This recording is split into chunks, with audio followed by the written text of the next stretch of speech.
Bueno, bigarren saioari ekingo diogu. Esan dudan bezala, gonbidatu ditu 3 Joxe Azurmendiren irakurle fin. Handik hasiko naiz aurkezten, lotura duelako justu Iñaki Zabaletak aurkeztu duen proiektuarekin. Mikel Urdangarin irastortza izan zen Joxe Azurmendi katedrako lehenengo doktore gaia. Eta aurretik ere, ibilia zen, bai Joxe Azurmendi lantzen, bai filosofiaren bideetan, bere tesia gizaberetxo burujabea, Joxe Azurmendi eta feminismoak subjektuaren inguruko elkarrezketan izan zen, izenburu horri eman zion, gero liburura ekarri zuen Jakinek eta katedrak daukagun bildumara, gizaberetxoak gara izenburuarekin. Esan bezala aurretik filosofia ikasi zuen EHUn bertan, eta Simone de Beauvoiren inguruko ikerketa eta liburua ere argitaratua zeukan ordurako Jakinen, beste gauza guztien artean. Oso motx aurkeztuko ditut bazpa ere. Eta gaur egun Gara naiz hedabideko kazetaria da, gaur 8 kronika ederrak idazte ditu bestea beste. Urrenkera jarraituz, Iratxe Retolaza Gutierrez literatur kritikaria eta kultur ikertzailea da. Aditua euskal literaturan eta genero ikerketetan. Euskaltzain urgazle ere egin zuten. Euskal filologian lizentziatu zen EHUn eta unibertsitatean bertan eman zituen zenbait urte lanean, eta ondoren unibertsitatetik kanpo, baina jarraitu kulturgintzan eta literaturan lanean, askotariko plazatan emagin elkartean, irakurle taldeak dinamizatzen, jabekuntza eskoletan, UEUko edo Mondragon Unibertsitateko UEZiko masterretan eskolak emanez, hainbat liburu ditu, hemen ere aukeraketa bat egingo dut, azken txura argitaratu zuen bat, indarkeriak dantzatzera behartzen gaituzte gatazka armatuaren irakurketa feminista. Eta seguru asko lan guzti horietan Joxe Azurmendiren irakurketaren bat edo beste eroiko zen. Eta bukatzeko hemen hurbilen, Alaitz Aizpuru Juaristi daukagu, filosofian lizentziaduna eta aditua oso. Besteak beste, Txillardegi, Joxe Azurmendi eta oro har 56ko belaunaldia deitzen diogun horren ekarpenetan. Hainbat artikulu, ikastaro, hitzaldi, liburu dauzka argitaratuak egile eta gai hoien inguruan, eta horren adibide dira, berriro ere hautaketa txiki bat, Euskal Herriko pentsamenduaren gida, ura, seguru asko Mikel edo biok Euskal Pentsamendua ikertzen hasi ginenean itxasargi lana egin ziguna, ura editatzen nahi zen eta parte hartu zuen bertan, edo Txillardegiren testuen gaikako antologia ere egin zuen EHUk eta Jakinek daukan dabilen pentsamendua bildumarako, bestea beste berriz. Esan bezala 3 dira Joxe Azurmendiren lanaren irakurle fin eta mankorrak, eta nork beretik aletuko dizkigute Joxe Azurmendirekikoak. Ordena ondo iritze bazaizue, Alaitz lehenengo, Iratxe ondoren, eta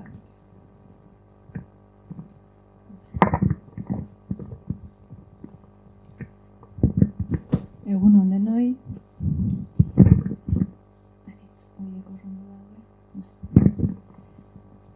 Bueno, egun on denoi eta eskerrik asko. Urte muga honetan bere jaioterrian Zegaman hemen omenaldi hau egiten egotea niretzat hunkigarria. Eta oso eskertutan aukera ematea. Bueno, emozioek guztien baldin badidate, banekien gaur pixkat zer minutua izango zala. Bueno, gaur kontarako erabaki nuen Joxeri buruz, Zegamari buruz, Aizkorriri buruz eta mitoari buruz hitz egitea. Hain justu badakizuelako Joxek Zegama ez zaukala saltzeko, Aizkorri ere ez, eta herri kulturaren sorkariak diren mito edo leyenda ipuin horiek, kultura hori, horrekiko ere beti sekulako begirunea erakusten zuelako. Normalean gutxietxitako sorkariak direnez, berak beti azpimarra jartzen zuen horiekiko begirunean, eta bere haurtzaroan ere oso presente egon zirelako lur hauetan, Aizkorpeko zonalde hauetan, eta Zegamako herrian presentzia handia zutelako Aizkorrik eta Aizkorriren inguruko mitologia guztiak. Eta jarraitu aurretik galdetu nahi nuen, ia Zegamarrik baote den gela hontan, bat badakit badagoela ze parez pare ikusten dut. Bai, ez da? Bale. Ondo. Bale. Bale, bai. Eta altuan, jendaurrean hitz egiteko prest legoken Zegamarrik, galdera oso sinplea da. Galdera da jakin minetik. Niri behintzat oso interesgarria iruditzen zaidalako. Joxeren belaunaldian eta Aizkorriko mitologia horrek zeukan presentzia, naiz eta berak esaten zuen bezala ja itzaltzen hasita iritsi, bere gurasoek eta ja, bueno, ez sinetxi bai, baino ez, sinetxi baino ja, ez sinetxi baino ja, hor, garai zailoietan, baina oraindik ere behintzat ez, euren mundu ikuskera eta lurronekiko loturetan eta harremanetan presentzia zuena, jakin nahiko nuke orduztik Zegaman egon diren belaunaldietan gaur-gaurkoz oraindik presentziarik baote duten. Etxeetan aipatzen ote diren,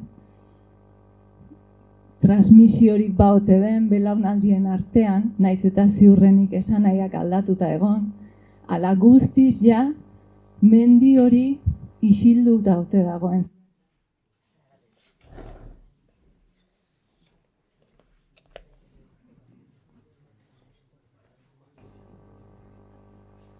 Alegia, mendi horrek oraindik ipuineran hitz egiten jarraitzen ote duen. Zegamarrontzat, Aizkorpeko ontzat. Batek hor ikusten du buruarekin bai esaten duela. Belaunaldi gazteagoei ere bai, baitare, begira, asko pozten naiz. Maratoiaz gainez, galdetu nahi nuen. Maratoiaren aurreko ipuin hoiez. Bueno.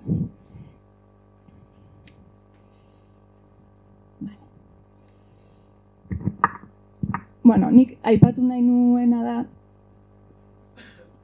ni konbentzituta nago Joxeren lanean, lan eder hortan, eta guretzat euskaldun bezala horren garrantzitsua den lan mardul hortan, neurri handi batean behintzat, sekulako eragina eta eskerra adierazi behar diogula, bai bere ingurukoei, baina Zegamari ere bai, Aizkorriri ere bai, eta behar bada zergatik ez, Aketegiko dameari ere eskerrak eman beharrean garela, ez da?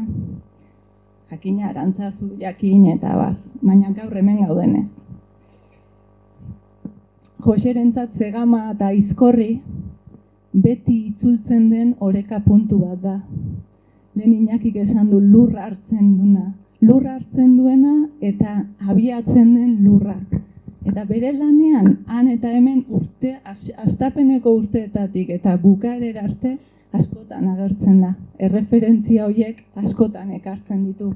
Eta berarekin eukitako elkarrizketetan ere, Zegama edo Zegamako hizkera edo Zegamako ez dakizer, oso presente zeuden. Orduan, hor badago ari luze bat, fina, batzutan ikusezina, baina hautsi ez dena, bere txiki-txikitako Zegama hortatik bizitza guztian zehar.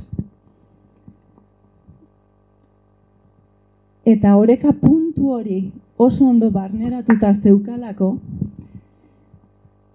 oreka puntu eta erreferentzia puntu eta lur honi esker esango nuke, lortu zuela, hain justu horren altu egan egitea, horren ezagutza zabalak eukitzea, horren sakon pentsatzea, eta horren konplexu. Eta konplexutasun, sakontasun, zabalera eta altuera hori, jada hemen ezagutu zituelako. hemengo herrian, hemengo jendean eta hemengo inguruetan. Bere idatzi batean 2011koan nire zegama neure barruko zegama da esaten zuen. Gogoratzen jarrita haurzaroko hainbat gauza oroitzen zela zegamaz. Berak esaten zuen, nik beti esaten dut oso zegamakoa naizela, baina gero zegamakoa izate hori nire kasuan zer den ez da erraza esatea. Seguruenik beste edozeinentzat inportantziarik bat ere gabeko gauzatxoak dira. Neu ere konturatu gabe niretzat importantenak direnak. Inpresio batzuk, instante batzuk arima barruan. Eta loturak egiten zituen beti zentzumenekin. Aipatzen zuen ugatzeko uraren usai fuertea. Arratsaldeko argitasun bat, soinu bat, hitz bat, zegaman bakarrik entzuna zuena berak, uztaila eta abuztualdeko arratsalde argietan enara eta enarakumeak, gaur ere hemen badabiltzanak, eta haiei begira edo momentu horietan usai hori edo soinu hori etortzen zitzaionean, kolonian egon arren esaten omen zuen, zegama da. Aipatu dizuet Aizkorri behin eta berriz agertzen dela bere lanetan, berak aipatzen zuen, nire arimako paisaia mendia da, Aizkorri. Zegamar guztientzat bezala, noski. Arkaitz handiago eta potenteagoak asko daude, baina ez da hori. Aizkorri aurpegi bat da. Gaur ez digu oraindik aurpegia erakutsi, ia gero ateratzen garenean. Aizkorri aurpegi bada alaia gaiztoa, kanbiatzen dena, nagusi handi baten edo izaki mitologiko baten antzera gure arimaren zoruan grabatuta daramagu. Aizkorriko argia, iluna, trumoi zartadak, ni ibili naizen bideetan nirekin ibili dira. Eta ez da Aizkorri bakarrik. Zegama inguratzen duten beste mendi mantsoen, forma leunak, borobilduak, nekaturik nagoenetan arimaren deskantsurako paisaiaren ereduak dira. Ez da egia mendiek horizontea itxi egiten dutela. Zegama hau, nik bera baino, berak nauka ni, esango du. Eta hori Josek eta lehen Iñakik ere aipamen batzuk egin dizkio. Hizkuntzaz eta kulturaz ere ideia hau askotan aipatzen zuen. Gu historia konkretu batenak baikara, bai? Testu inguru jakin baten kumeak. Eta guk egiten duguna adina berak egiten gaitu. Ez dakit 50 ote den, nik zalantza handia daukat. Alegia, ondare kolektibo baten kumea garela. Gero aipatzen zuen, badago beste zegama bat nire barruan, neuk distantziatik ondoren erakarria. Eta aipatzen zuen, ez? 10 urterekin Arantzazura joandakoan, han erdara ikasi beharra, eta ordurarteko mundua guztiz ahaztu beharra zegoela. Beste mundu batera jarri beharra zegoela. Eta hau, gaur egungo ikuspuntutik, orain, astebeteko 6 eguneko udalekuak edo gehienez 15koak dauden hauetan, aipatzen zuenean, lehenengo 4 urtetan, 10 urterekin joan da, lehenengo 4 urtetan ez ginen behin ere etxera joaten. Gero 2 urtetan, segidan 21 egunerako. Hurrengo 8 urtetan, inoiz ez. Honek ere bere baitan merezi du, Beste herrietako batzuk hartzen ditugu kontua, baina hemen ere. Eta 17 urterekin, orduan behin euskara ahaztuta eta bere umetako kultura eta mundu ikuskera guzti hori, 17 urterekin, Nafarroako herri berrin hasi nintzen euskalduna nintzela ohartzen. eta nire mundua euskal mundua izango zela erabaki nuen. Eta hor segurako Joseba Intxausti zeharo atzenduan eukan laguna, Joseba Intxaustirekin zeharo atzenduan eukan euskera berrikasten hasi nintzen. Aipatzen zuen Josek, segurako Joseba Intxaustiren amak izan behar zuela, oso euskaltzale porrokatua, eta seme honi, naiz eta honek ere arantzazun, horren beste urte pasa ostean, erdaldunduta etorri arren, badirudi etxera itzultzen zenean, berriz ere euskalduntasunaren indar hori pizten ziren. Bueno, hemen dagoena da, bigarren zegama hontan dagoenara, da norberaren ondarea kendu eta erautsi diotenaren eta berak bere berezko izaera ukatu izanaren kontzientzia hori ez.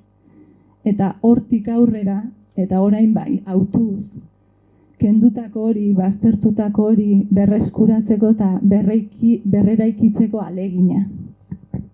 Bizitza osoan iraungo ziona. Askotan esaten zigun, ez da, Euskal Herriaren historia, eta ondorioz euskaldunona, alienazioaren historia bat dela.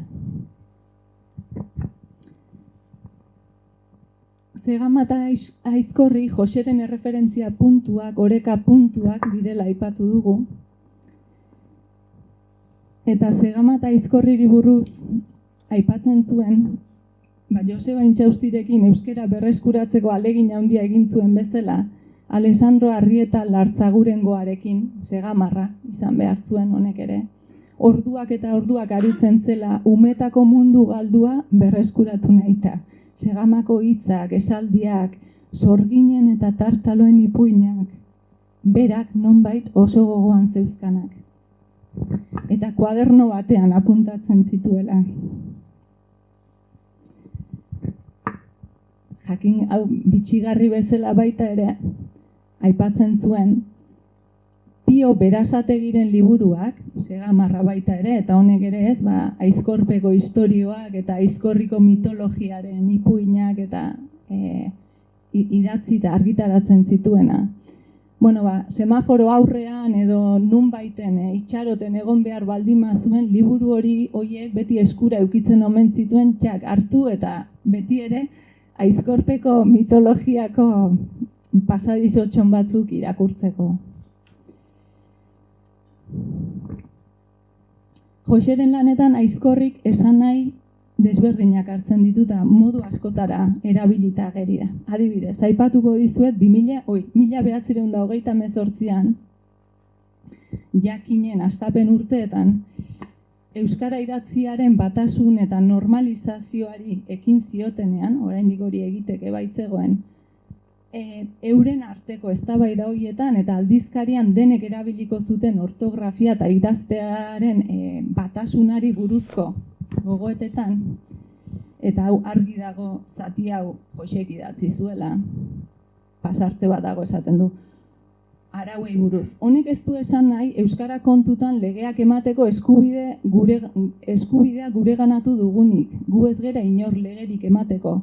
Baina batasun handiagorik ez dagoen bitartean, ahalik eta gehienak honela idaztea ona handia dana, Aizkorri baino handiagoko egia da hori. Orduan, Aizkorri batzutan da erreferentzia puntu sendo bat. Beste batzutan da bizitzaren joan eta eraldaketa etengabearen erdian aldatzen ez den zerbait. Belaunaldiak joan eta etorri, urtaroak, denborak, jendea jaio, jendea hil, eta estatiko hor dagoen zerbait. Eginda bukatuta aldatzen ez dena.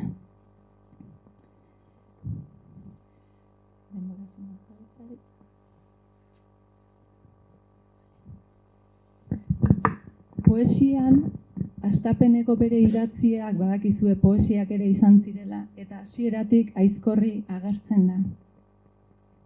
Lehen Iñakik aipatu duenari lotura emanez, sanaiko nuke ez du dena irakurriko, baina Joseren idatzietan eta hasierakoetan lurraren presentzia zenbaterainokoa den.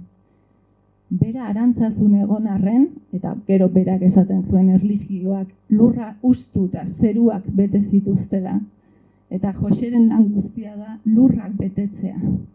Lurra, lurretik sortzeak, esanahiak, zentzuak, puinak, eta zerbait jainkoti hartu behar baldima da, lurra izan dadila hori. Orduan, poesia baten hasieran esaten duenean, lurraren seme honek ez du nik izarren toinua inoiz entzun, lurrekoa denak lurra entzuten du. Eta soinuei buruz ari da. Salto egingo dut eta esaten du, kalean lotxa den umearen lotxa entzuten da nire poesian. Aizkorrondoko bizutsa eta oinaiztarra jendea entzuten da nire poesian, jende pobre bat eta aitarentzat hurbilean nijoaneko iturriaren hotsa. Aizkorrondoko bizutsa hitza ni Joserekin ikasi nuen ez nekien zertzen. Euskaltzaindian begiratzen baldin badugu, haize eta elurrezko edo haize eta eurizko ekaitza da. Pentsatzen dut neguan eta udazkenean ez da, aizkorriko lehengo negu haietan, elurra egiten zuen garai haietan alegia, ez? Ez dakit hitza hau hemen oraindik irabiltzen duzuen ala, ez? Pixkat? Tarteka? Nola esaten da? Zegamarrez? Bizutze? Ondo. Eta oinaztarra, tximista horiek, ez da? Bale. Ontarako zehatu nuen, leyenda gomendioela, mitologia gomendioela, aizkorriko dama edo aketegiko damea 3 urte pasatzen omen zituen hemen, ez da? Beste 9 urtean, 3 urte hemen, beste 3 txindokin, ez da? Eta beste 3 hanboton. Eta hemen zegoen urteetan, eta hartzaiek eta ondo omen egiten eta nekazariek ere bai, askoz negu gogorragoak egoten omen ziren, askoz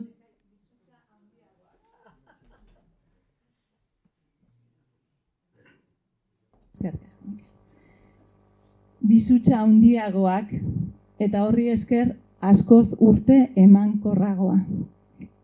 Hori dio leyendak. Beste poema batean, urte batzuk aurrerago, aipatzen da. Aizkorri biguina gaur, urrun dagoenaren oroimenean, umearen begi harritueri harri intzaien bezain. Ez duk itxasorik ire oinetan, erreka pare merke bat, herria zegok, herri humilaren lana, eliza, kanposantua, tristez oroitzeko haurtzaroa zegok oraindik, eskolara bidean, elizpean pelotari edo ugatxera hurbila, bizutsa, talainoa zegok, ta noizean behin Goiznabarreko edur gorriztaren gozo leuna. Irautearen indarra zegok, harri, aizkorri, ta herri pobre bat, herri ona. Orduan, irautearena ere lotzen da.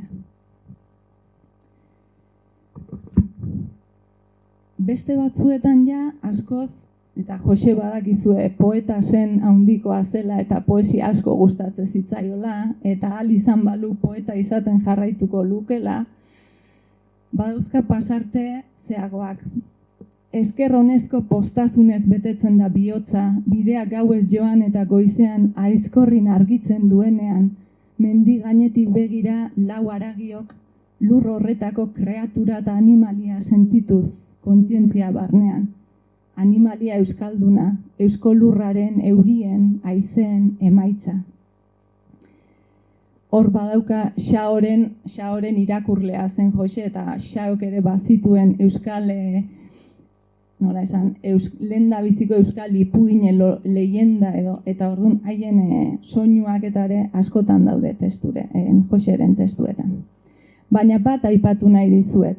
Lizardik aizkorri aipatzen zueneko pasarte bat, behin baino gehiotan erabiltzen zuelako. Aipatzen zuen. Ari ziren nolabait olerkari handi bat bagenu euren artean, Lizardi eta Aitzol eta olerkari handi bat bagenu Euskal Herria salbatuta omen legokeela. Eta horri buruzko pasarte batean, Lizardik 1930ean zion, baina ohar bati gatxikion, olerkari gurean hoiek ez dira bakar soilean azten. Gure aizkorri zelai utxutxetik bulartu ez antzo, beti dituzte olerkari zehegatik aintzindari eta laguntzat, xeagoak aintzindari eta laguntzat, beti bi aldean muino eta mendizka zail bat.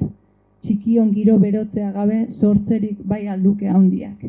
Eta Josek pasarte hau askotan erabiltzen zuen, nolabait berak ere, eta okerrez banago Iñakik ere aipamen batzuk egin dizkio, jarraipenaren zentzua, talde lanaren zentzua, aurreko belaunaldiekiko lanaren aitortza, begirunea, nolabait gerokoek batzutan ahazten zaigun eta askotan ahazten zaiguna, berak erabiltzen zuen Sartreko mojearen adibide hori ez da, erraldoien sorbaldetara igotako ipotxak baino ez garela. Eta erraldoi hori aurreko belaunaldeekiko begirunea eta aitortza eta haiengatik ikasteko apaltasuna eta asmoa baino ez da. Eta hori gabe gure bidea jai dugu. Eta gaur egun hori da pikin bat falta zaiguna, ez da? Aurreko hoiek sorbaldetara igotzeko apaltasuna. Eta Josek hori askotan aipatzen zuen. Bueno, saltoak egingo ditut. Eta bat aizkorriri buruzko nolabait esango nuke ja, bueno, hori baino literatura gorenagorik ez dakit asma dakioken aizkorriri. Egia da, ez zuela, nik nahiko nuken bezain beste gero garatu. Baina Gandiagarekin, azken eguna Gandiagarekin liburuan badauka pasarte bat. Ja, kosmogonia bat ja aizkorritik abiatzen duen. Bai? Eta kosmogonia da, unibertsoaren, munduaren eta gizakiaren sorrerari buruzko narrazio mitiko bat. Eta galdetzen duena da. Imagina dezagun gizarte batean, gizarte primitibo dio berak, baina nik esango dut gizarte batean haurrak behin galdetzen duela. Aitona zeinek egin zuen mundua? Hori egia esan aitonak sekula hausnartu izan ez duen kontua da, baina erantzunen bat bilatzen hasten da. Inguruan begiratzen du mundua zer den eta ardiak eta behiak, txoriak, etorri eta joan, ez dira betikoak izango. Eta orduan pentsatzen du. Jainkoak aurrena aizkorri egin zuen. Aitza gorri-gorri, beste ezer gabe. Baina oraindik dena iluna zegoen. Aizkorri bera ezin ikus zitekeen. Etzen egiazko espazio bat. Argia egin zuen. Dena soil-soila ikusita arbolak ipini zituen maldan eta sasiak. Gero txoriak eta hegaztiak sortu zituen airean. Eta abar.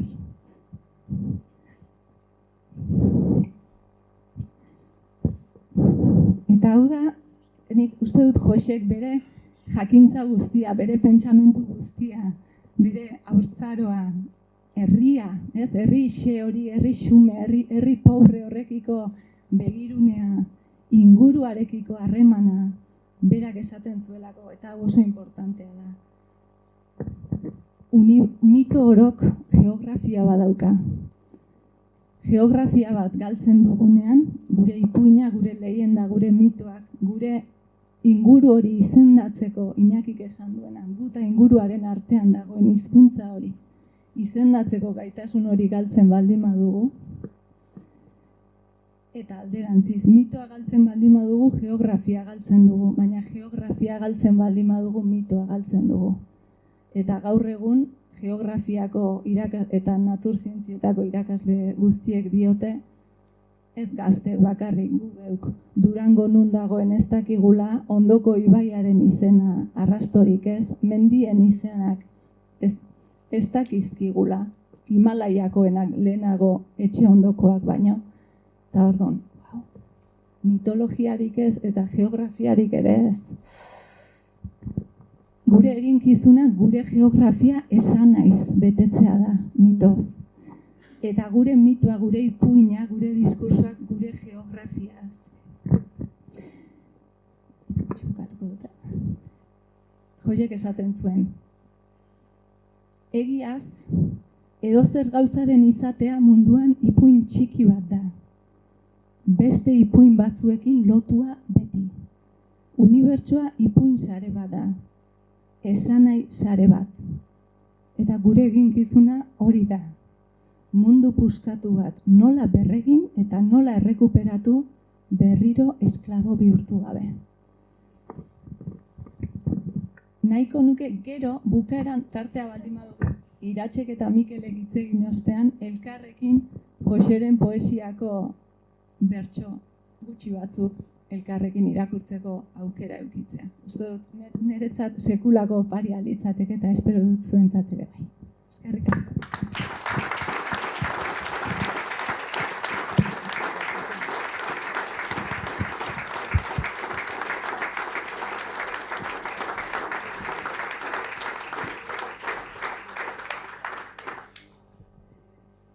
Egunon, eskerrik asko Alaitz, bai, unkigarria, ni ere unkituta hemen egoteagatik, eta hitza hartzea dagokit, baina egia da eskertzarako momentua dela niretzat, Joxe Azurmendiri eskertu nahi diodalako zorretan nagoelako, zorretan gaudelako gauza askotan.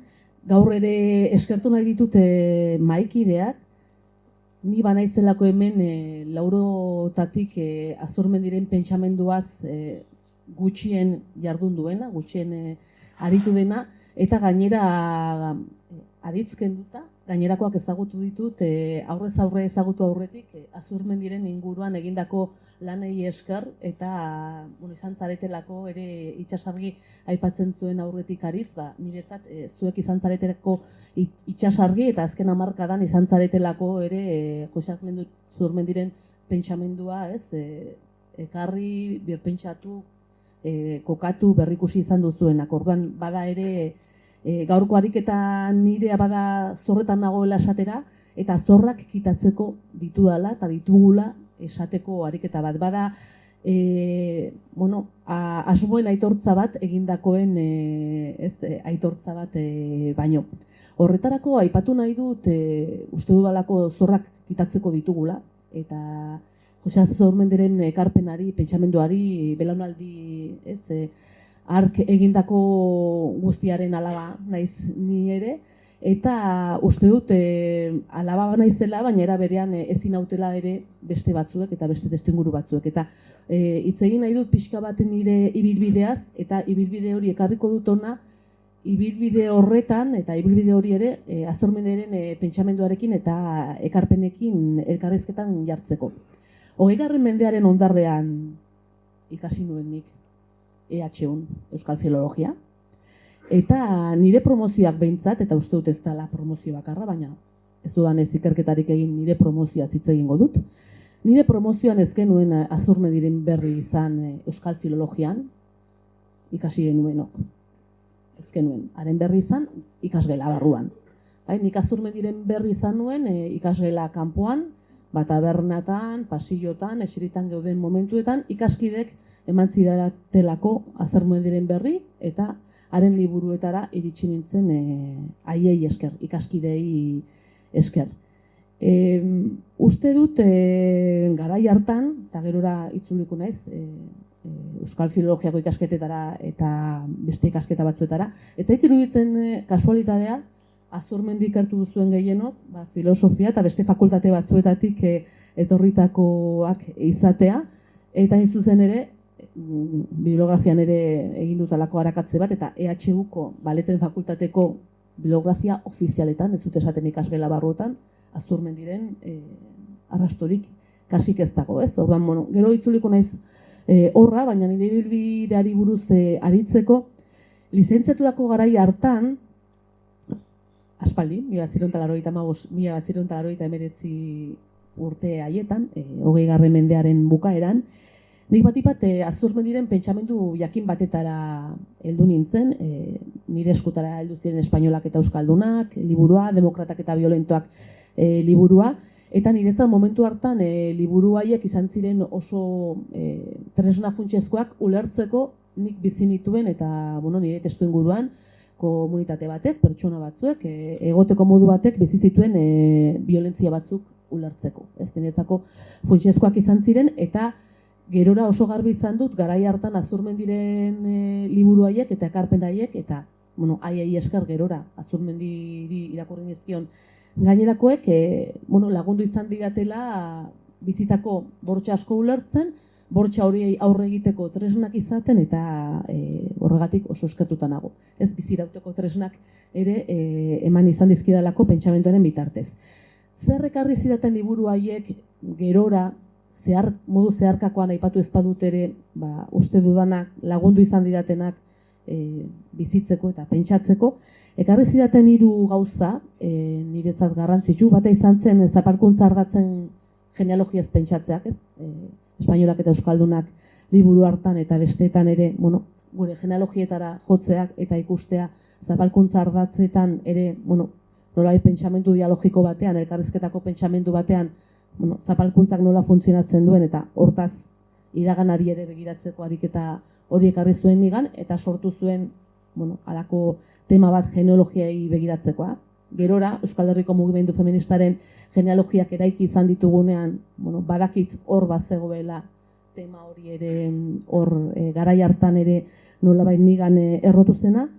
Ekarri zidaten irakurketaile gauza niretzat funtsezko bat izan dena nire egoteko moduan eta izan da hitzen adierak guduzelai bat direla, ez?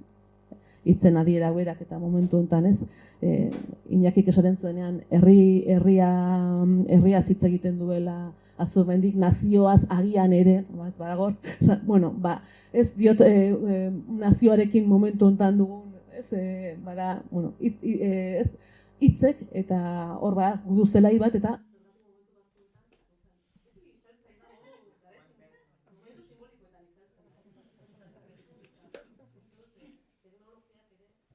badakila edo baduela hor simbolikoki zerbait adierazi nahi du. Uste ez hitzen adierak guduzelai direla eta momentu batzutan zergatik hitz batzuk esan ditzakegun ozen konplexurik gabe ustez esan daitezkela eta beste batzuetan, ez? Zarantza, Iñakik esan du hori komunitatean egoera bat delako, ez? Uste dut hori irakatsi zidan oso ongi Azurmendik eta gerora hitzen eta hitzen adieren guduzelai hori oso garbi izan duela eta hortaz ere irakatsi zidan asko. Eta gero pentsamendu bitarraz beste galdekatzeko beharra, ez? Euskaldunak eta espainolak hori bada hasieran badirudi oso bitarra dela, baina era berean liburu hortan oso garbi adierazten du nola identitateak elkarrizketan batzutan menderakuntza prozesu bat ere bada, baina elkarrizketaren bitartez eta nolabait modu dialogikoan eraikitzen diren. Eta hori ere ikasi nuen garai hartan.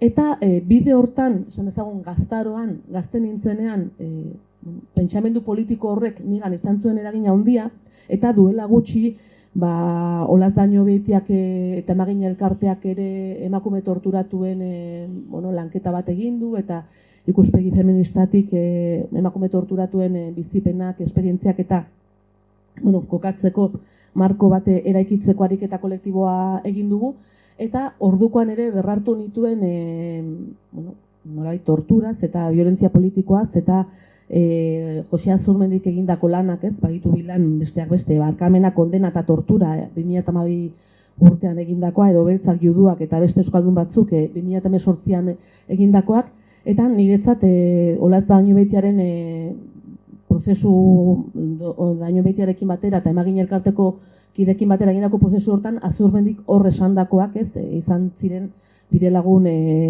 garrantzitsu bat, ez, liburu horretan bildu ditu Dañobetiak, ez, sorginak, putak, terroristak, indarkeria matxistaren ertzak, tortura politikoa izeneko liburuan. Eta oraintxe egingo du jauzi kulturgintzara, baina kulturgintzara jauzi egin aurretik aipatu nahi nuen ez da la kasualidadea, ez, Azurmendi aipatzen dugunean, eta Azurmendi oroitzen dugunean, esan dezagun pentsamendu politiko hau, bortxaren inguruko, ez, ikuskera politiko hau gaur egun nolabait aho txikiarekin esateko testu inguruan gaudela, ez da. Bueno, Azurmendi omentzeko eta eskertzeko momentuan gaude, eta uste dut eskertza eta omentzen momentu bat ere badela berrartzea, azkenean adibidez, tortura ulertzeko eta tortura politiko ulertzeko egin zuen marko izugarri hori eta horri buruz ere aritzeko. Berrartuko dute Euskal Filologiako garaiura, eta Euskal Filologiako ikasketetan esan bezala Azurmendiren lanetara ezkinen hurbildu garaiko joera orokor bat zelako, eta uste dut, eta gero beste norbaitekala ezpadu uste eta ala ezpadan esan dezala gero kafean, eskortuko diot eta poztuko naiz, ala ezpada. Uste dut, joera orokor baten erakusle dela, eta badu zerikusia nolabela 80ko hamarkadatik aurrera euskal pentsumenduarekin loturiko adarrak, antropologia, filosofia, soziologia, kultura, literatura eta bar, joan zirelako elkarrengandik sakabanatzen. Ez 60ko hamarkadan, 70ko hamarkadan, belaunaldi hark egin zuen sekulako lana, euskal begirada integrala deituko diot, ez dakit beste hitzen bat bilatu beharko genuke, hori esateko, baina euskal begirada integral bat sortzeko, euskal ekosistema bat egituratzeko ariketa izugarria egin zuen, eta 80ko hamarkadan pixkanaka uste dut begirada integral hori modu batean sakabanatzen joan zala, eta ezagutza esparruak joan zirela espezializazioaren izenean, ezagutza esparru bakoitzak egin zuela bidea, eta bere bide hori nolabait erakundetu zen, Araba, Bizkaian eta Gipuzkoan, erakundetze horrek ekarri zuela bide hortan, ezagutza esparru bakoitzak harremanetan jartzea kanpoko ezagutza esparruekin, eta ezain beste barruko ezagutza esparruekin. Eta adibidez, nire esparruan, literatura esparruan, ni trebatu nintzenean Euskal Filologian, trebatu ninduten gehiago Euskal Literaturen esparrua beste literatura esparru batzuekin elkarrizketetan jartzeko, eta batez ere literatura hispanikoarekin deituko dut, batez ere, ze beste esparrua direnean literatura hispanikoarekin da, euskal kulturako edo euskal pentsamenduaren beste adarrekin baino. Hori da nire esperientzia, hor ezin ninduten, hor disiplinatu ninduten, eta nik ere nire lan guztiak eta hasierako lan guztietan ariketa hori egin nuen. Esan nahi dut ez, hor disiplinatua izan nintzen, eta beraz, euskal begirada integral horretatik urrundu nintzen, agian, esan dezagun jardun politikoan, nire kaleko kulturgintzan etzan ala, baina nire pentsamenduaren loturiko, ez, nik beti esaten dut, garai hartan eskizofrenia batetara eraman ninduela ikaskuntza prozesuak, hala da, esan dut, nik kalean kultura modu batetara bizitzen nuen, politika modu batetara bizitzen nuen, baina ikasketak egin nituen, pentsatzeko bide batzuk ikasi nituen, asimilazioaz aritzen ziren da bat, eta bide horretan disiplinatu ninduten pentsamendu kulturala leku batetik garatzeko. Eta uste dut, oraindik ere, nahi gabe, oharkabean, horri buelta bat emateko badugula, oraindik ezagutza esparru horiek nahiko sakabanatuta daudelako. Egia da antropologia feministaren eremuan egin direla, eta beste eremu batzuetan kulturara hurbiltzeko ariketak, baina kulturara hurbiltzeko ariketa guzti horietan oso begirada garaikidea dago. Egin diren, momentu batzuetan egon direnean ezagutza esparruak hurbiltzeko ariketa, badago begirada oso garaikide bat, eta beraz sekula ez da, aurrekoen ekarpena berrartzen, ez? Egin duzu balako, ez zure ikerketan dago, baina diot daudenean harinez gurutzaten direnean kulturgintzako ekarpenak eta bar. Beraz, nik adirazi nahi dut, eta iaz ere ez jakineko aldizkarian esaten nuen bezala, nik zorrak kitatzeko ditu bala, eta nolabait desdisiplinatze ariketa hortan, nire, esan dezagun, aibez torturaren inguruan pentsatzeko Azurmendi asko erabili dut, beste jardun politiko batzuei buruz pentsatzeko asko erabili dut Azurmendi, baina uste dut kulturgintzatik badugula zor hori kulturgintzari buruz pentsatzerakoan pentsamendu Azurmenditarrari ere leku gehiago egitekoa. zor txiki hori eta zaritzeko, oraintxe aipatuko dut nire ustez, zor horiek kitatzeko ze bide har ditzakegun, ez? Pixka bat, hori da orain egingo dudan ariketa. Bada, uste dut, zor txiki bat badela, oso garbi hitz egin zuen belaunaldi hark eta Azurmendik kultur esparru burujabe baten beharra, kultur esparruak behar zituela zirkuitu burujabeak, pentsamendurako gune burujabeak, eta uste dut hain zuzen ere hori nolabait ez dugula azken urteotan hain garbi elikatu. Gogoeta hauek egiteko, pixkat nire memoria ariketa bat ere egingo dut, ikusteko ze lotura dauden nire esan dezagun ikaskuntza eta disiplinatze horiek eta behiz izan ditudan kontzientzia hartze batzuekin. Nire ikasketa ibilbide hartan, EHUn ibilbidea genuenean, ikerketa talde batean nengoen eta ikerketa taldeak egiten zituen ikerketak beste ikerketa talde batzuekin. Eta lehen ikergaia izan zen modernitatea eta hiria. Gaur egun pentsatzen dut eta esaten dut. Nola ez nuenik ikerketa gai ura zalantzan jarri. Txintxoa ere, nintzelako eta uste nuelako ikasle hon batek bezala, ikerketa hori ikerketa egokia zela eta sinetxizan dagoen hortan. Bide hori egin genuenean, gertatu ziren hainbat gauza ibilbidean, gerora, diot nire adibidez, ikerketa talde hori alde batera uztea ekarri zutenak eta bartabarez, baina niretzat garrantzitsu izan zirenak. Batetik, 2003 urtean, gogoratzen naiz jo nintzela Santiago de Compostelara, Galizira, literatur teoria ikastera, niretzat mugarri izan zen ere desplazatzeura, eta lehenengo saioan, iritsi ginen, eta irakasleak galdetu zigun, denbora bat utziko dizuet, baina galdera honi erantzun behar diozue. Zergatik existitzen da literatura espainola?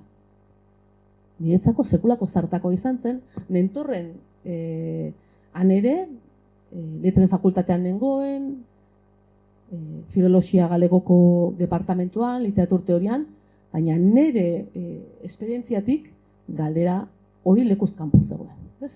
Lekuz kanpo zegoen.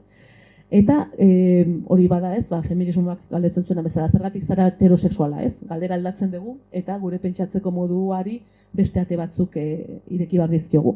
Galdera, zergatik existitzen da literatura espainola. Eta jende guztia hasi zen obren kalitateaz eta hitz egiten. Eta batean irakaslearen erantzuna izan zen, erantzun bat emango dizuet eta mendik aurrera hizketan hasiko gara. Literatura espainola existitzen da, Espainiako ejertzitoa existitzen delako. Eta batean, nik horre esan nuen, nundik nator, nundan ere ziketa zer pentsatu behar dut, eta bartabar, ez?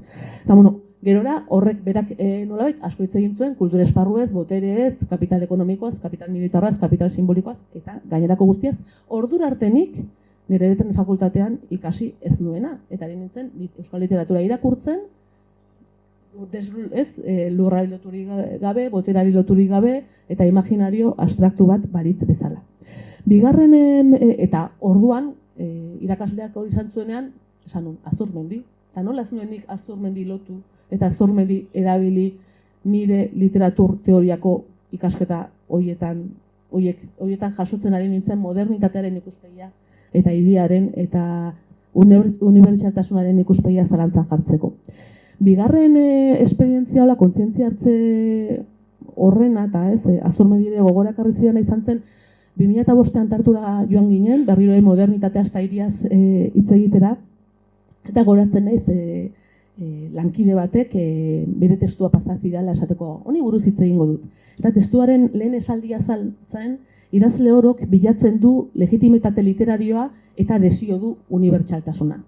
Ordurako jadanik Galizian ikasketak egindan dituen eta jada Galizian esan ziaten unibertsaltasunari susmopean begiratu, ezagutza ez kokatuari susmopean begiratu eta barrez. Eta testu pasazidan lankidea idazlea zen eta literatura ikertzailea euskal literaturakoa. Eta, ari esan nion, ez da asteko modurik agian egokiena eta barre, baina gero ikertzaile berak esan zian Tartura iritsi ginenean. Pena da, Tartun guztia erabat tartura gatoz, eta hemen ikusten ditugun markak, ikusten ditugun guztiak homologatua dago. Euskal Herrian ere ikus daiteke. Ez, pena hartzen zuen homologazioagatik, baina gero, ez, diot, bez, nola askotan, asimilatzen ditugun jarduteko modu batzuk, ez direnak benetan nahi dituguna, ze kezkatzen zuen homologazioa. Eta beste gertare bat gertatu zen, eta hor gogoratu nintzen ere Azurmendirekin, ez, lurraltzearekin eta Arlaitzeko songi kokatu den horrekin.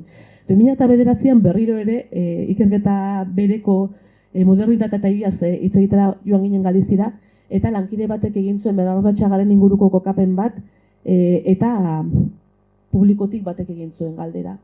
Harrituta, zeharo harrituta. Zuei entzun da, nire ondorioa da, ez duzuela esan, baina nire ondorioa da, Euskal Herrian, Euskal Literaturan, idazle kanoniko bat izateko, abertzale ez duela agertu behar idazle horrek. Ez? Eta, bapatean, gu geratu ginen, berriro hor agertu zen, nolabait, hizkuntza herria kulturaren, deserrotze hori ari ginela guk geuk egiten gure diskurtsuekin da bar, bai? Horregatik diot, nik uste kulturgintzatik badugula zor hori berrartu behar ditugula Jose Azurmendiren eta belaunaldiaren ekarpen ugari literatur teoriaren genealogia berriak eraikitzeko, literaturari eta kulturari begiratzeko beste kontzeptu batzuk ere sortzeko. Jose Azurmendik badu, ez, Goetheren literatura nazional unibertsala artikulu bat, eta oso ongi egiten du hor literatur teoriaren genealogia bat esateko literatur nazionalaren kontzeptua bera oso lurreratua dela, eta berez dela lurreratua, eta literatura unibertsalaren kontzeptu guztiak izatekotan, Iñakik aipatu duen bezala, kokatuak eta lurreratuak direla, eta gainerako guztia nolabait asmakizun bat dela, nolabait kulturmenderakuntzarako erabilitakoa. Baina artikulu hori, Jose Azurmendik hain argi esplikatzen du artikulu hortan zer den literatura nazionala, nola literatura nazionalaren kontzeptua erabili izan ere menderakuntzarako, nola erabili daiteke menderakuntzari aurre egiteko eta bar. Artikulu horretan hori hain argi adierazten duen hori guk ez genuen unibertsitatean irakurri, eta ez dut uste gaur egun ere irakurtzen denek, ari naiz Euskal Filologiako eta kulturgintzari loturiko ikasketetan. Galizian gogoratzen naiz Joan González Millanek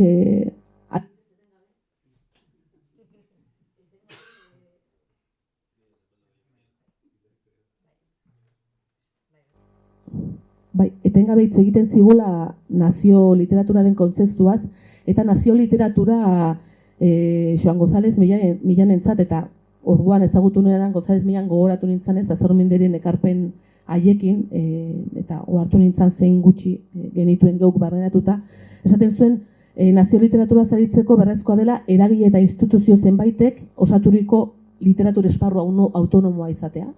Bai? Erakunde sozial eta literarioen autonomia horrek barne logika bat garatzea, literatura bat eta kultura bat legitimatzeko, balioesteko eta bar. Eta kanonizazio estetiko bat eta autonomia estetiko bat ere eraikiko zuena, eta beraz testuek balio alegorikoa galdu eta nolabait izatea indar bat identitate sozial eta politiko bat eraikitzeko. Hori egiteko dugu. Uste dut, kultura instituzio asko ditugula, baina uste dut, barne logikak eraikitzeko gaitasun gutxi dugula, eta kanpo logiketatik oraindik asko elikatzen ari garela.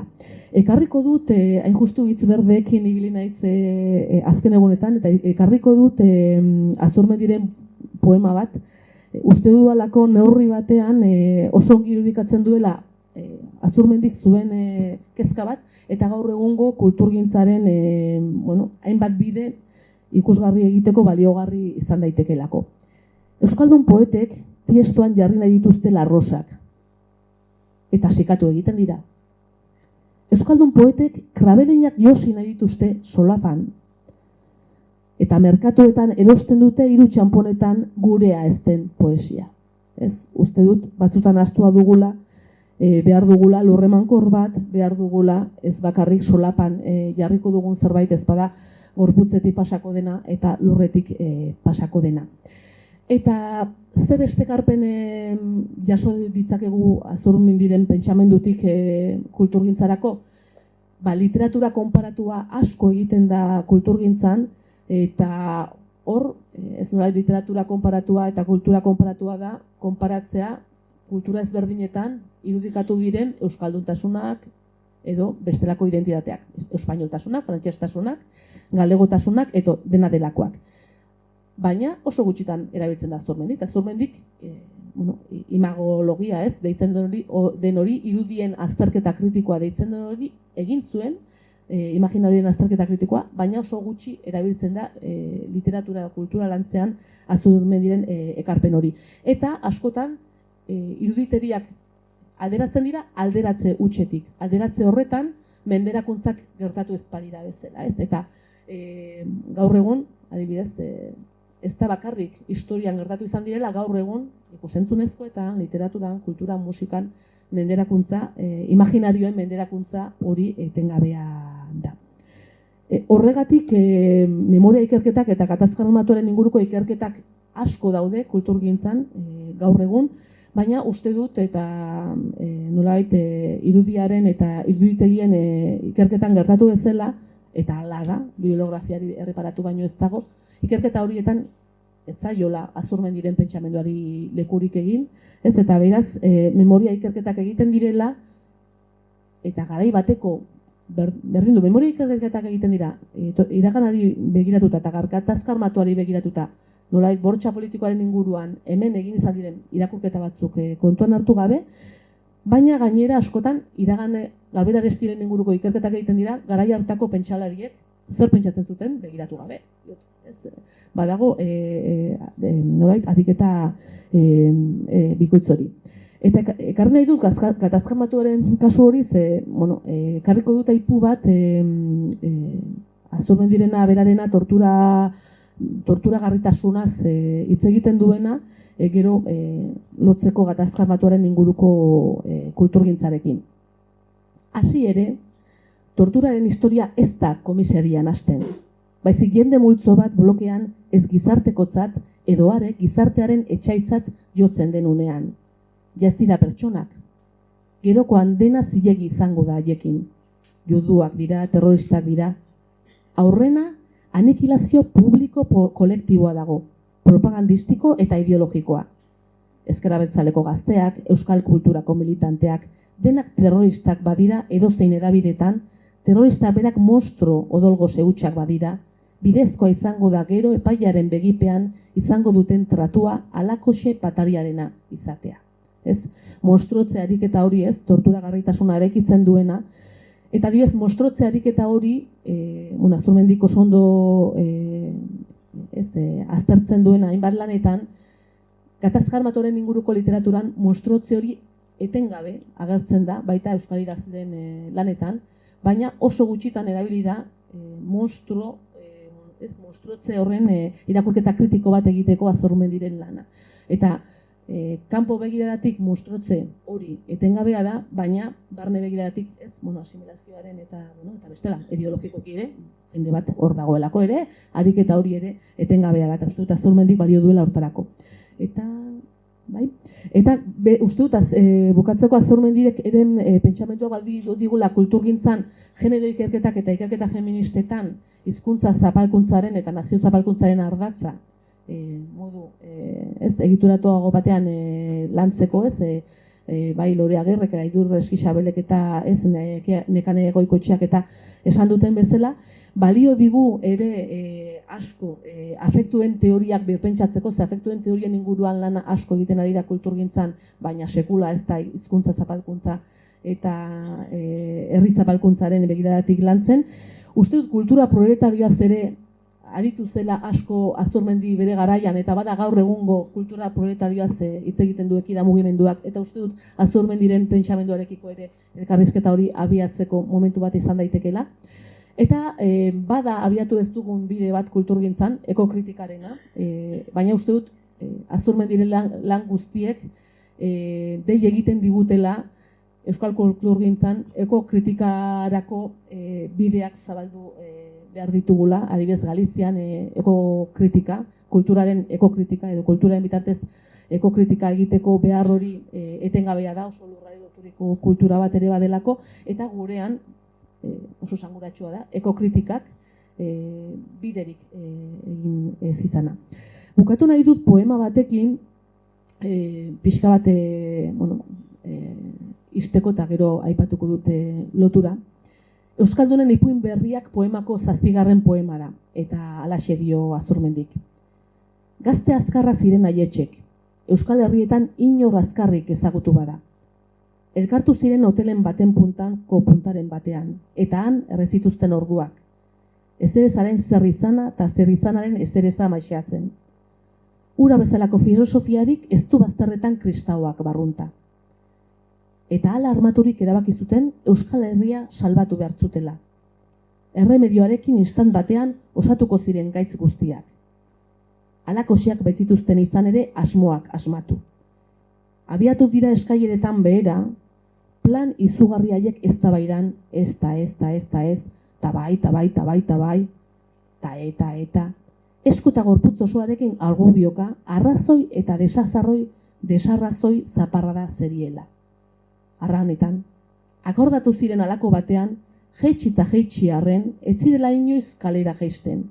Nola demonio, gorako eskailera automatikoan zebiltzan behera naita.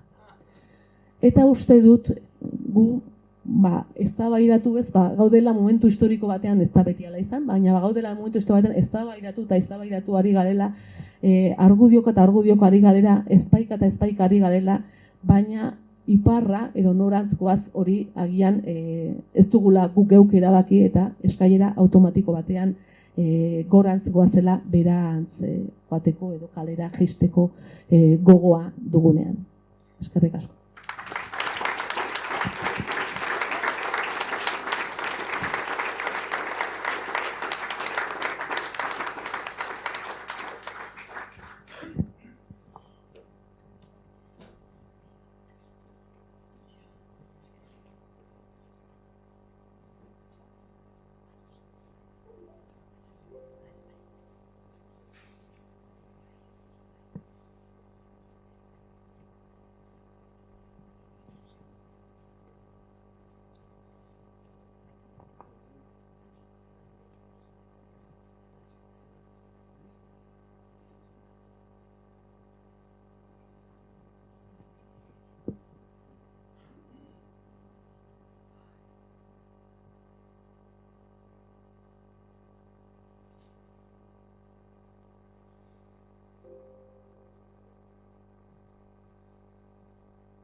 Egun onden. Zutik egingo dut, izan, aire girotukin pixkat ozten hasita neon, eta denok aktibatzen gehan. Lehenik eta behin eskerrik asko, jakini, plaza ederrontan parte hartzeko aukera eskaintzagatik, eskerrik asko solaskidei, uste dut gogoetarako aukera eta ideia oso ederra bota dituzela, Iñaki Zabaletari, uste dut sarrera bikaina eman diozula.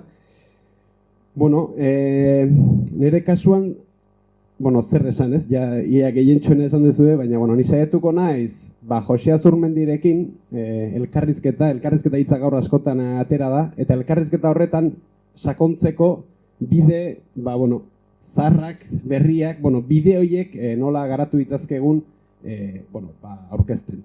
Uste dut Jose Azurmendik sekulako aukera eta sekulako potentziala eskaintzen digula elkarrizketan gaur-gaurkoz pilpilan dauden auzi horiei eta auzi estruktural horiei da nahi horiek pentsatu eta era emantzipatzaile batean horiei erantzuteko eta hori saiatuko naiz zein zuen ere hori azaltzen.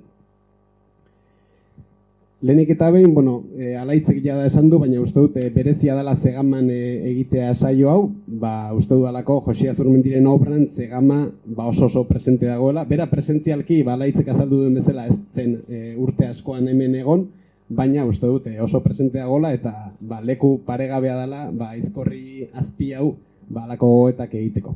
Eta esan da bezala nire hitzartzea bi zatitan banatuko dut. Lehenik eta behin azalduko dut nire ustez bai mamiari dagokionen eta baita estiloari dagokionean zergatik eskaintzen duen Joxe Azurmendik elkarrizketarako sekulako aukera, eta beste alde batetik, bigarren zatian, ahaleginduko naiz azaltzen, nik neuk ze elkarrizketa bide topatu ditudan, eta nire ustez, nondik sakondu daiteken elkarrizketa horietan.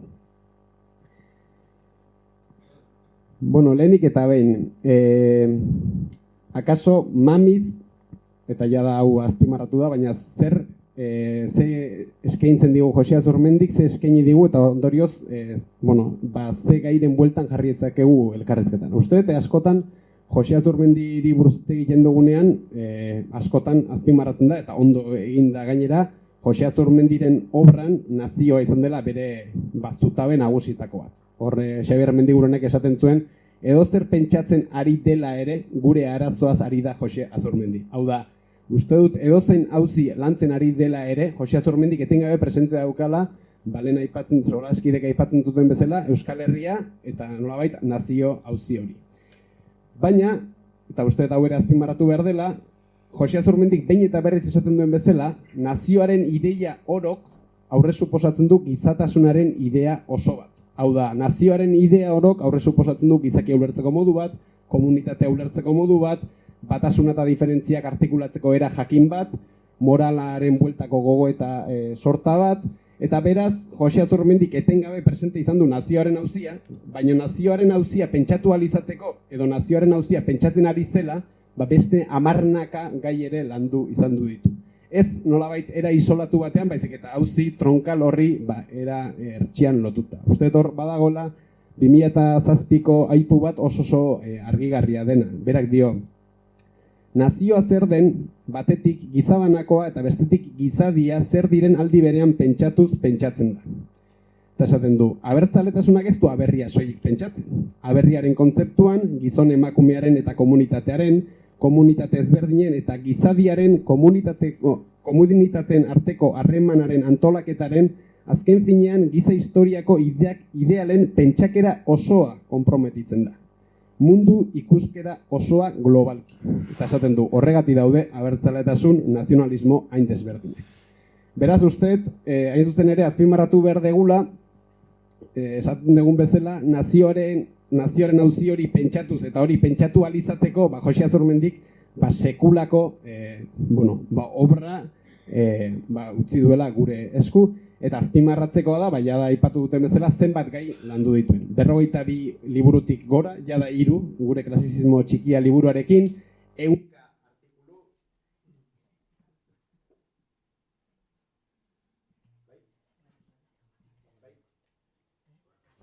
Bai. Beraz, eta hemen ekarriet lagin txiki bat, ezta? Hau da, lehen esaten nuen bezala, gizatasun oso hori pentsatuko galin bazuen, pentsatu du hizkuntzaren auzia, pentsatu du Euskal Herria krisianen, demokratak eta violentoaken, barkamena, kondena, tortura eta beste hainbat liburutan etikaren arazo konplexua, eta uste dut horrek gaur egunerako ere, gogo eta gai oso interesgarriak uzten dituela, justu Iratxek aipatzen zuen, ezta? Hau da, torturagarritasuna dela torturatu alizateko aurre baldintza. Gaur egun, Palestinako genozidioa egiterako garaian, zein da abia puntua?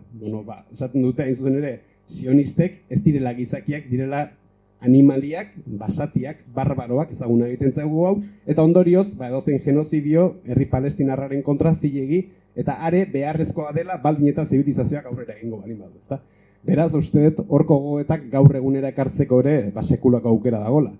Biologiare landu du, eta hor dauzkagu, gizona abere hutsa da liburua, gizaberaren bakeak eta gerrak, gizabere kooperatiboa, eta hor, hain zuzen ere, berak plantatuko du. Guk hemen iraultza egin nahi dugu, baina lehenik eta behin, heldu diezaiogun, hain zuzen, ikuspegi interdisziplinar batetik, biologiaren auziarei ere. Hau da, ze gizakirekin egin nahi dugu guk iraultza, eta ondorioz, hortik abiatuta, beak hainbat eta hainbat gogoeta egingo ditu, ez?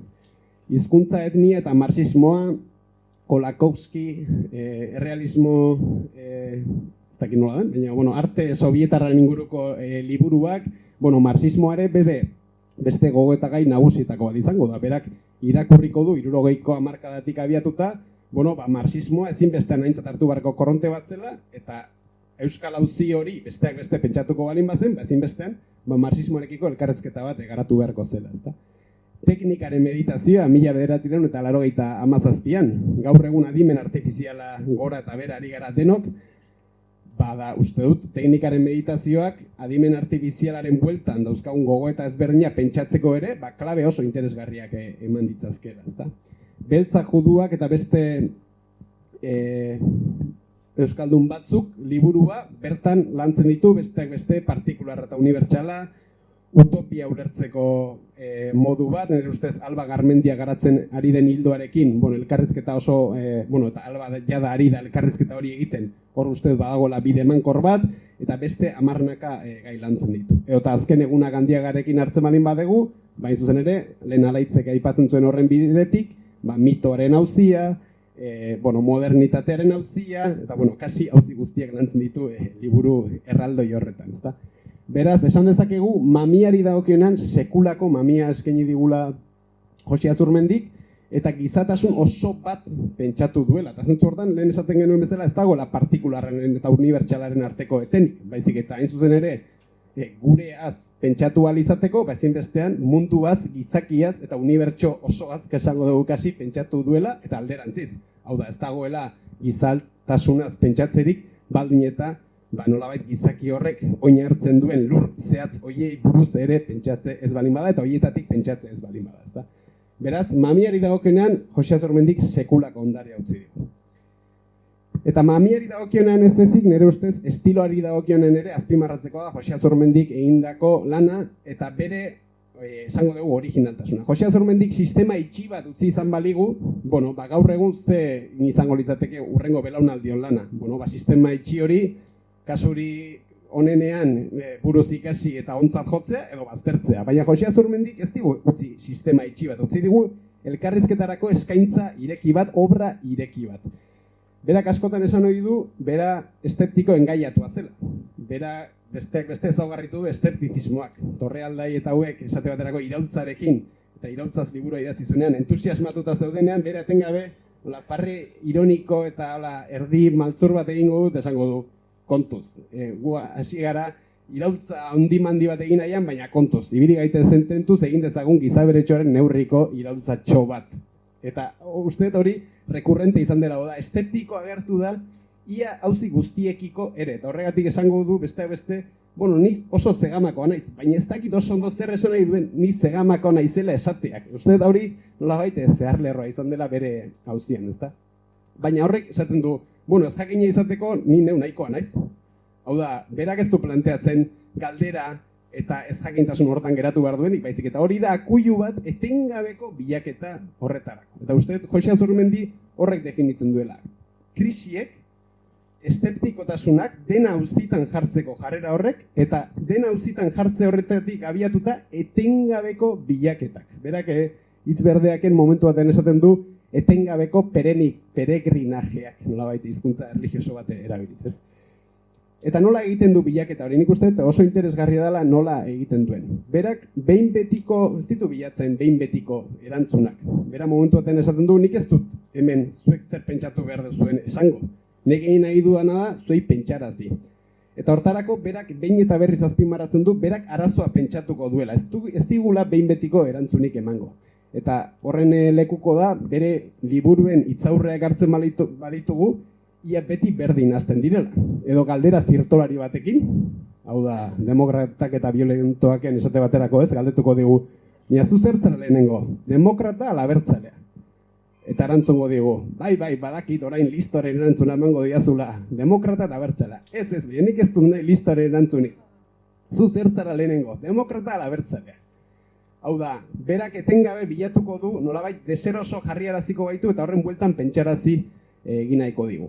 Baina esan dugun bezala, berak ez digu horren bueltako aparteko erantzunik emango. Berak egingo diguna da sekulako genealogia auzi hori pentsatu ahal izateko, eta berak esaten duen bezala, biltzen ditu, lehen Iñakik azpimarratzen zuen bezala, irakurtze baten apunteak. Hau da, irakurriko du horren bueltan zer pentsatu den mundu mailan Euskal Herrian eta beste, eta hortik abiatuta problema zorroztasunez, baina problema hori mahai gainean eta bere gordintasunean planteatuko digu.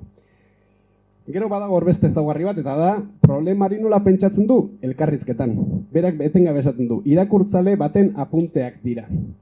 Eta berak etengabe elkarrizketarako joera izan du bere obra guztietan. Hartzen malin badegu, ez dakit teknikaren meditazioa, ikusiko dugu, beste autor ezberdinekin, Heideggerrekin eta beste hainbat autorerekin, tartean Santa Mariarekin ere, elkarrizketa etengabe baten ari dela, ezta. 1964an, esate baterako, oso gaztea zela, 23 urterekin, artikulu oso polit bat idatzi zuen, eta bere goipurua zen, hasi gaitezen komunismoarekin elkarrizketan.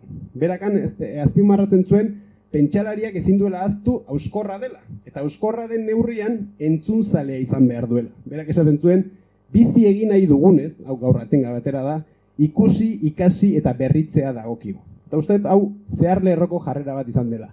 Ikusi, ikasi eta berritzeko joera eta jarrera bat, eta hortarako entzuntzalea izateko jarrera filosofiko irmo bat. Eta entzuntzalea izan behar dugu, eta elkarrizketan osatu behar da gogoeta hori, baina berak etengabe azpimarratuko du elkarrizketa horrek kritikoa izan behar duela. Hau da, ez du balio, demagun, Kant bat hartu, goitibera ikasi eta hori era akritiko batean nolabait erreproduzitu eta horren baitan gure arazoa pentsatzen alegintzea. Ez berak esango du, kontuz, hauek pentsalari handiak dira, Marx eta beste, baina ez dira pentsalari santuak. Eta ondorioz, pentsalari horiekiko elkarrizketa kritikoa egin behar da. Hor badago anekdota bat oso polita dena, askotan kontatu dugu, baina uste dut merezi duela berriz esatea. Andonio Lariagarekin jakinek antolatuta Martin Ugalden egin zuten solasaldi bat, eta hor ari ziren, solasaldi ederrean, eta momentu batean Andonio Lariagak esan zion, ez nago ados. Eta Joxen erantzuna izan zen. Hala espero dut, neu bezala pentsatzeko ni neu nahikoa naiz. Eta uste oso adierazgarria dela, hau da, Joxe Azurmendik ez du soilik onartzen berak bezala ez pentsatzea, baizik eta hala espero du.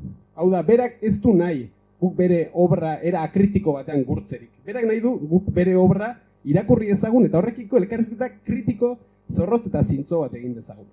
Eta uste hori oso garrantzitsua dela hori azpimarratzea. Gu hasiko bagina Joxe Azurmendi santutzen, Marxek bere jarraitzaileen aurrean esan zuen bezala segituan esango luke, kontuz ni ez naiz Azurmenditarra.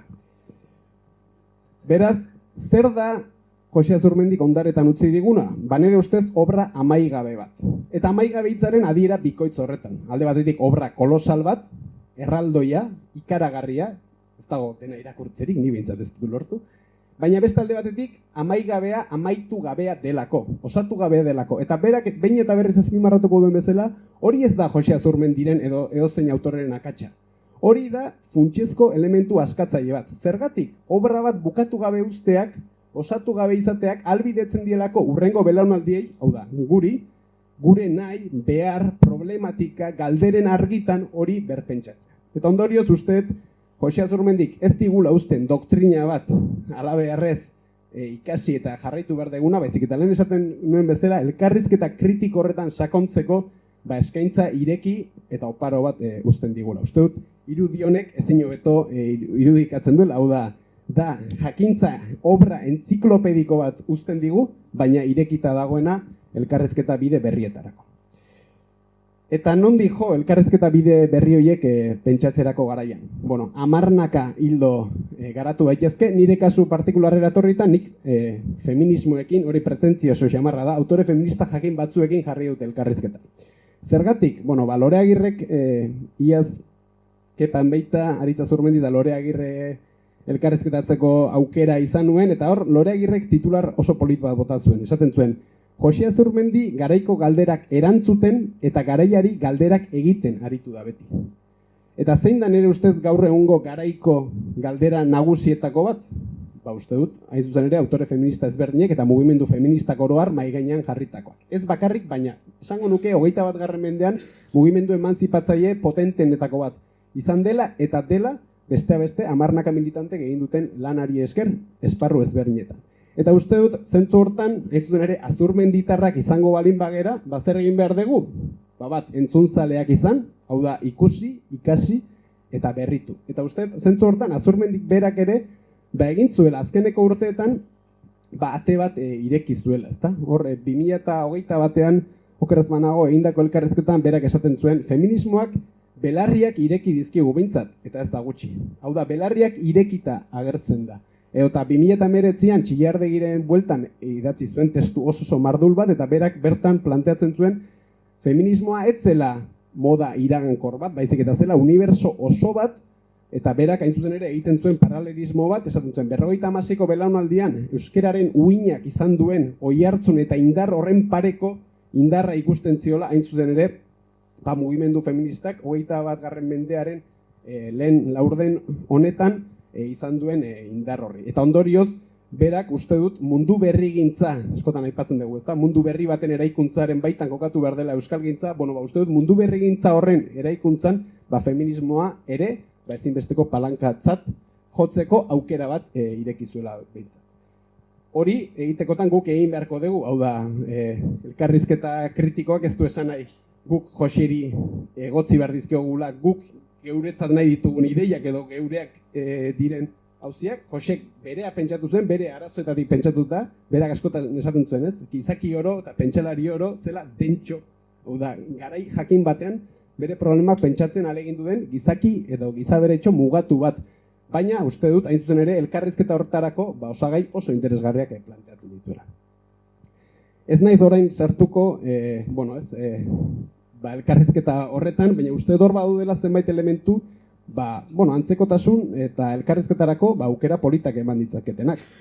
Alde batetik dago, lehen Iratxek aipatzen zuen, pentsamendu bitarraren eta modernidadean eta mendebaldean hain zabalduta dauden dualismoekiko haustura alegin etengabe bat.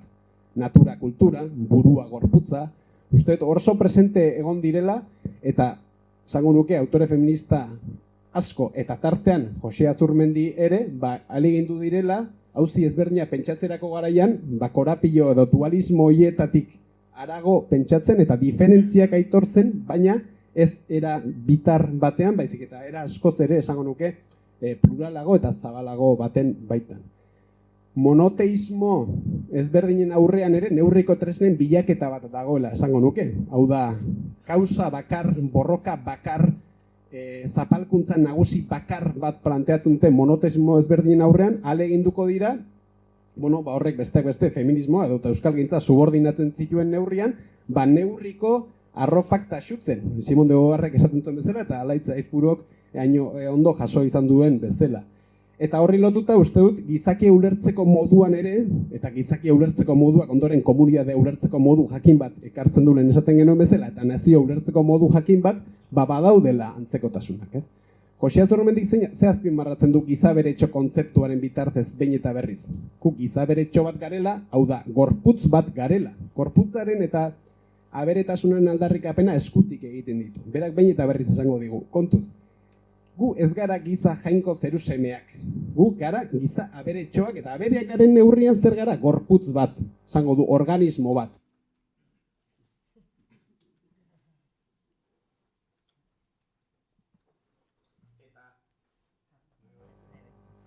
Eta nolabait gorputz bat garen neurrian, berak zer esango du, gara lagun beharrak.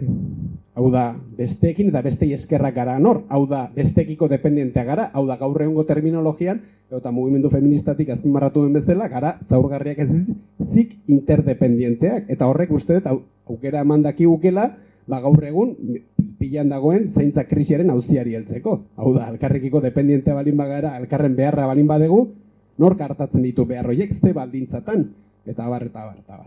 Edota giza berearen aldarri hori, lurraren aldarriari ere guztiz lotuta dagoela esango nuke. Eta ondorioz, berak etengabe aipatuko du, giza abereak garen neurrian lurrekoak garela. Hau da, ez garela supergizaki supernaturalak, eta uste hemen ere badagoela ekologismoarekin elkarrizketarako bideo paro bat egitea, ezta. Hor badago kuriosidade bat, Judith Butler ez dakit ezagutzen duzuen, da feminismoen ikerketan aitzindaria izan dan pentsalari oso emankor bat.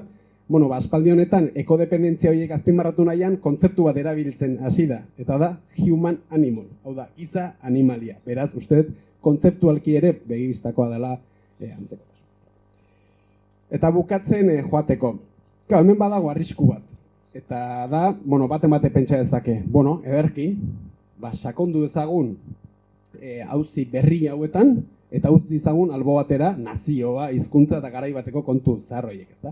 Alde batetik, feminismoa, ekologismoa eta hauek ez dira auzi berriak ere, hau da, mendeetako genealogia dute, eta beste alde batetik ikusten dugu nazioa, hizkuntza ez direla 19. mendeko kontuak, baizik eta gaur egun ere pilpilan daudela, eta horren lekuko da, esate baterako mundial, ditxosozko mundial hau, baina horren lekuko da, esate baterako gaur egun akademian, bogan jarri dela estatuaren itzulera datorrela. Bueno, Euskal Herritarro badakigu estatuak ez direla joan, estatuak hemen egon direla. Baina hain zuzen ere, estatuaren itzulera pentsatuko balin bada, horrek beste nazioaren itzulera bat ere pentsarazi beharko digu, eta uste dut, hortarako Joxe Azurmendik bere belaunaldikidek eta Euskal Herriko hainbat pentsalarik gogoeta oso interesgarria planteatzen dituztela. Zergatik abertzaletasun jakin bat planteatu dutelako.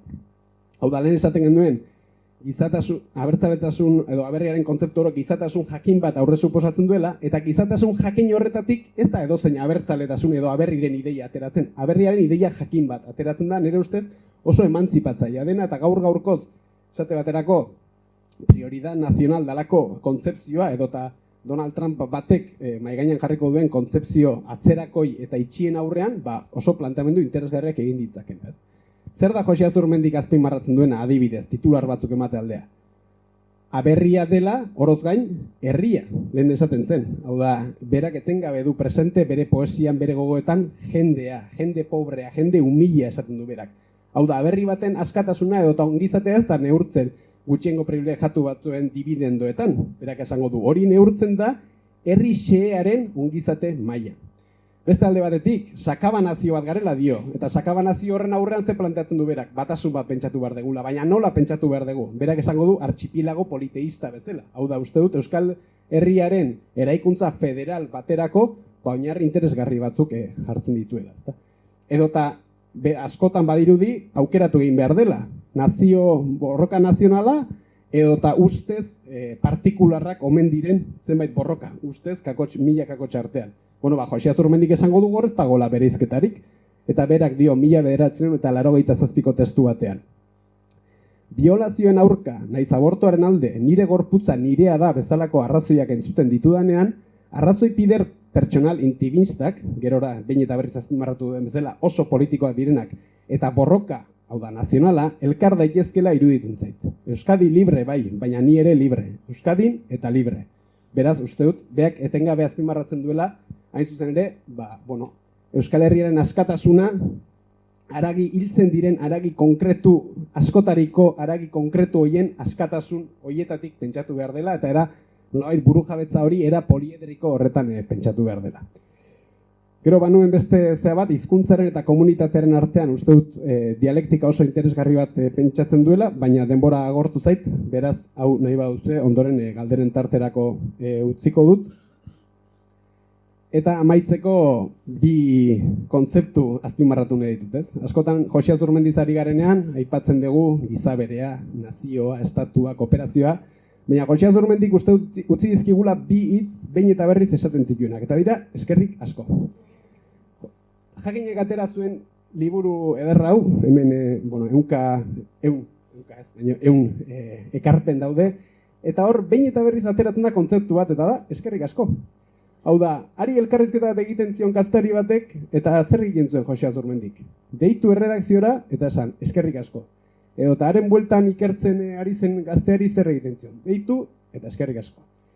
Edo eta Ibai Iztuetak ezin hobeto azaltzen duen bezala, Jobei zerrik irakasten zien. Esan behar dela, etengabe, eskerrik asko. Bueno, uste, plaza privilegiatu hau, tenorea ona dela, hain zuzen ere, argi eta garbi esateko, eskerrik asko Joxe Azurmendik.